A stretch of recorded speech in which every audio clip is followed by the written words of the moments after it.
도널드 트럼프 미국 대통령이 반도체 지원법 폐지를 공개적으로 선언하고 한국 반도체 산업이 미국의 기술을 훔쳐갔다는 충격적 발언을 하면서 삼성전자와 SK 하이닉스 등 한국 반도체 기업에 비상이 걸렸습니다. 트럼프 대통령은 지난 7일 백악관 기자회견에서 우리는 점차 반도체 사업을 잃었다. 이제 대부분이 대만에 있다. 대만이 우리에게서 훔쳐갔다. 약간은 한국에 있다고 발언했습니다. 그는 이제 그건 전부 거의 독점적으로 대만에 있으며 약간은 한국에 있지만 대부분 대만에 있다라며 한국을 명시적으로 거론했습니다. 트럼프 대통령이 반도체 산업과 관련해 대만을 비판한 적은 여러 차례 있었지만 한국을 공개석상에서 함께 언급한 것은 이번이 처음입니다. 특히 훔쳐갔다는 원색적 표현까지 동원하며 한국을 직접 겨냥한 점이 주목받고 있습니다. 앞서 4일 미 의회상 하원 합동연설에서도 트럼프 대통령은 우리는 수천억 달러를 지급하지만 그것은 아무런 의미도 없다. 그들은 우리의 돈을 가져가서 쓰지 않고 있다며 반도체법을 정말 끔찍한 법이라고 비판했습니다.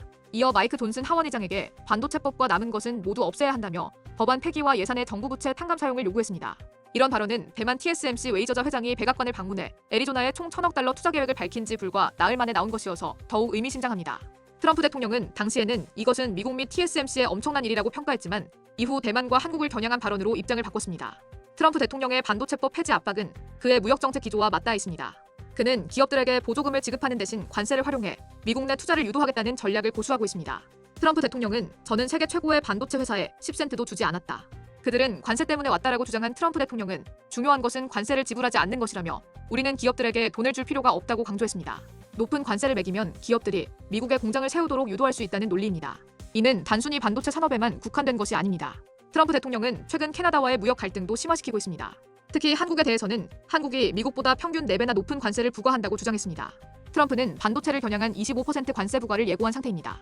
이에 한국 정부는 한미 자유무역협정 체결로 미국산 농산물을 제외하면 사실상 미국산 수입품에 관세를 매기지 않고 있다고 반박했지만 트럼프 행정부의 관세 위협은 계속되고 있습니다.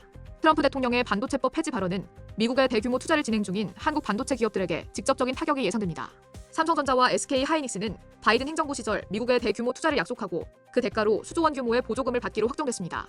삼성전자는 텍사스주 테일러에 370억 달러를 투입해 파운드리 공장을 건설 중이며 미 정부로부터 47억 4,500만 달러의 보조금을 지원받기로 했습니다. SK 하이닉스도 인디애나주 웨스트 라피엣에 38억 7천만 달러를 투자해 AI 메모리용 어드밴스드 패키징 생산 기지를 건설하고 있으며 4억 5천만 달러의 보조금을 받기로 했습니다. 문제는 두 기업 모두 아직 약속된 보조금을 받지 못한 상태라는 점입니다. 반도체법이 폐지되면 보조금을 받지 못해 현지 공장 건설에도 차질이 빚어질 가능성이 큽니다.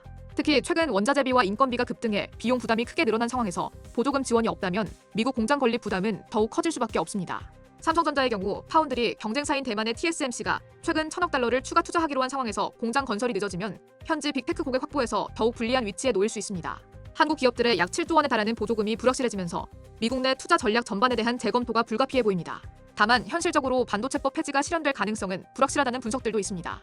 반도체법 폐지를 위해서는 상원의원 100명 중 60명이 찬성해야 하는데 민주당 의원들의 강력한 저항과 일부 공화당 의원들의 지지도 여전히 존재하기 때문입니다. 미국 연방준비제도의 제롬 파월 의장은 트럼프 행정부의 무역정책의 변동성과 관련하여 우려를 표명했습니다. 파월 의장은 무역정책 방향성과 영향력이 여전히 불투명하다며 명료함 이전에는 서두르기보다는 기다릴 것을 권유했습니다.